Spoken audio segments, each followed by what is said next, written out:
জাতীয়তাবাদী পাট শ্রমিক দল চিটাগং শিল্প অঞ্চল কর্তৃক আয়োজিত আজকের এই শ্রমিক জনসভার শ্রদ্ধাভাজন সভাপতি, উপস্থিত আজকের এই শ্রমিক জনসভার প্রধান আকর্ষণ জাতীয়তাবাদী পাট শ্রমিক দল কেন্দ্রীয় কমিটির সম্মানিত সভাপতি, আপনাদের চিটাগংয়ের কৃতি সন্তান, সাবেক মন্ত্রী, বীর মুক্তিযোদ্ধা, আমার শ্রদ্ধাভাজন নেতা আব্দুল্লাহ নোমান সাহেবের স্নেহধন্য পুত্র জনাব সাহিদ আল নোমান, মঞ্চে উপস্থিত আছেন জাতীয়তাবাদী পাট শ্রমিক দলের সম্মানিত সাধারণ সম্পাদক, এক সময় আলমজি ঝুটমিলের তুখোর শ্রমিক নেতা জনাব আবুল খায়ের খাজা, মঞ্চে উপস্থিত আছেন পাট শ্রমিক দলের কেন্দ্রীয় কমিটির নেতৃবৃন্দ, অত্র অঞ্চলে বিএনপি, ছাত্র দল, স্বেচ্ছাসেবক দল, যুব দল, শ্রমিক দল, সকল পর্যায়ের নেতৃবৃন্দ। সময় সংক্ষিপ্তের জন্য সকলের নাম নিতে পারলাম না। সামনে উপস্থিত শ্রমিক ভাই, আসসালামু আলাইকুম। শ্রমিক ভাই আমার, আপনারা জানেন 2020 সালের 2রা জুলাই বিগত স্বৈরাচারী সরকার পার্শ্ববর্তী রাষ্ট্রকে খুশি করার জন্য এই পাট কল 26টি রাষ্ট্রায়ত্ত পাট কল বন্ধ করে দিয়েছে। এ কথা একাধিকবার শ্রমিক জনসভায় একাধিকবার নেতৃবৃন্দ আলোচনা করেছে। আসলে মূল কথা, এই ছাত্র শ্রমিক জনতা সংস্কারের আওতায় এনে বিগত স্বৈরাচারী সরকারের যে অবৈধ প্রজ্ঞাপন বাতিল করবে। কিন্তু খুবই পরিতাপের বিষয়, আজকে 1 বছর অতিবাহিত হওয়ার পরে সেই রেখে দেওয়া শেখ হাসিনার অবৈধ প্রজ্ঞাপন অন্যায়ভাবে শ্রমিকদের হাতের অন্ধ করে বের করে দিয়েছে কর্মীর থেকে তার প্রজ্ঞাপন। এখন পর্যন্ত এই সরকার সেখানে কোনো সংস্কার করতে পারে নাই। তিনি যে আদেশ করে দিয়েছেন সেটা আজকের দিন পর্যন্ত টেন্ডারের নামে বিলে লুটপাট, লিজ প্রথার নামে গাছপালা বিক্রি, লিজ প্রথার নামে জমি দখল, লিজ প্রথার নামে রাতের অন্ধকারে নদীর ঘাট দিয়ে মোটর মেশিনারি পাস টলার চোখে বের করে নিয়ে যাচ্ছে। এটা এখনো বিদ্যমান। শ্রমিক ভাই আমার, যেহেতু সময় সংক্ষেপ, মাগরিবের আজান সমাগত, সিনিয়র নেতৃবৃন্দ বক্তৃতা করবেন। আমি একটি কথা বলে শেষ করতে চাই।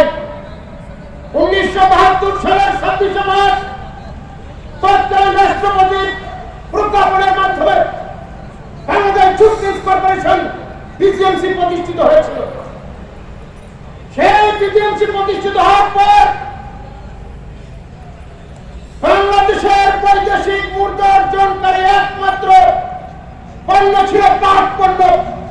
সেটাকে এই শেখ হাসিনা রাতের অন্ধকার বন্ধ করে দিয়ে সেই পাট পণ্যকে ধ্বংস করে দিয়েছে।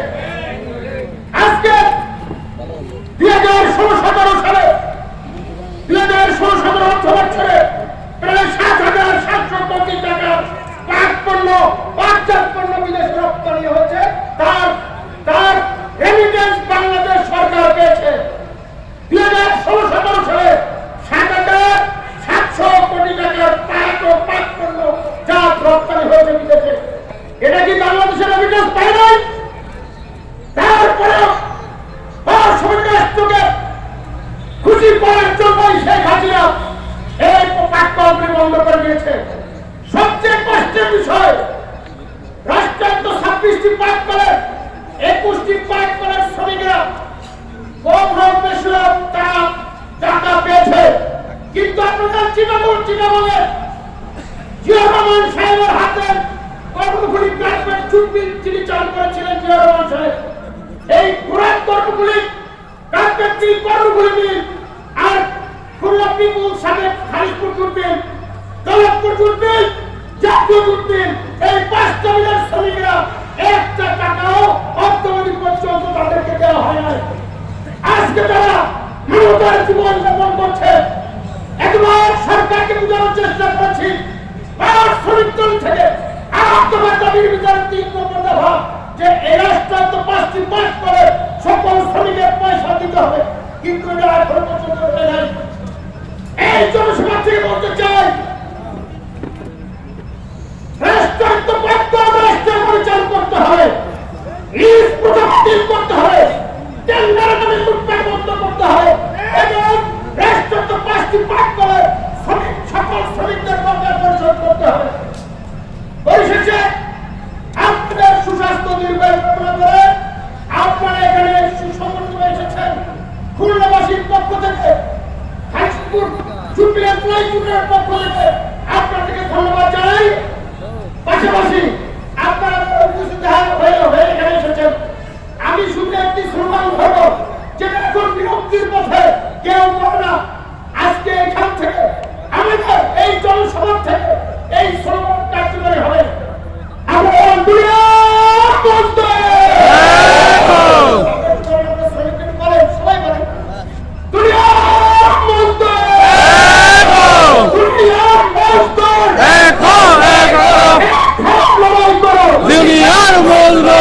ধন্যবাদ জানিয়ে সকলকে উপস্থিত হয়েছেন এর জন্য ধন্যবাদ জানিয়ে সকল সুস্বাস্থ্য দীর্ঘায়ু কামনা করে শেষ করছি। আল্লাহ হাফেজ।